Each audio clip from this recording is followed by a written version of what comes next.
Hello guys, আশা করি সব ভালো আছেন। তো আমি এখানে আসছি সাপ ধরার জন্য। এখন থেকে সাপ নাই, শুধু মশা। তো আর কি করে, এখান থেকে চলে যেতে হবে তাড়াতাড়ি করি।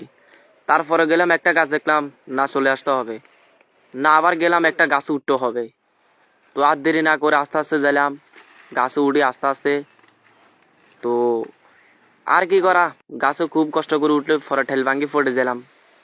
ঠেল ভাঙ্গি পড়ে আমি খুব ব্যথা পাইলাম। তারপরে আর কি তাড়াতাড়ি উঠে চলে গেলাম, আস্তে আস্তে যাচ্তেছি। তো এখানে একটা আম দেখা যাচ্ছে, আমটা খাবো। হুম, খুব মিষ্টি। হুম, খুব মিষ্টি না, খরো না, আবার খাবো। আমটা খুব ভালো, খরো আর মিষ্টি। তারপর আর কি একটা জাল দেখলাম, ওরে বাপ রে, এখানে যাওয়া যাবে না, যাওয়া যাবে না, চলে আসো। তারপরে চলে আসলাম, তারপর আবার গেলাম। জালটা আসলে কিরকম দেখি আসি। তো গাইস, এই জাল আর ওরে বাপ রে। তো আস্তে আস্তে খুললাম। তো গাইস, ও গাইস গাইস গাইস, জাল উঠে যাবে গাইস। গাইস আমি একবারে ফুটে গেলাম খালে। তো আর দেরি না করে তাড়াতাড়ি উঠে চলে আসলাম। আরে বাপ রে, দেখেন আমি খুব ব্যথা পাইছি। এখান থেকে চলে যেতে হবে তাড়াতাড়ি করি। তারপর একটা খোলা জমিনে দৌড় দিলাম, ফাটা একটু ঠিক হোক। ও গাইস, গেলাম, আমি গেলাম, একবারে শেষ।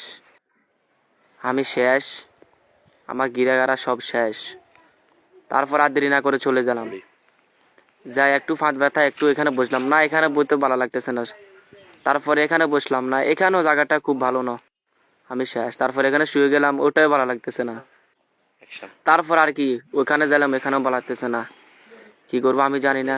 তো এখান থেকে চলে গেলাম পুকুর ঘাটে। তো যেই দেখি একটু দেখে আসি, না না না, ওরে বাপরে যাবো না। তো আবার গেলাম, আবার যাই দেখে আসি কিরকম। না না না, উঠে চাইতে হবে, চলো পুকুরে নামবো না। তো পুকুরে নামলাম, ও গাইস খুব ঠান্ডা, এখানে নামা যাবো না, আমার গিরা খুব ভালো। তো গাছ সব ভালো থাকবে, আল্লাহ হাফিজ।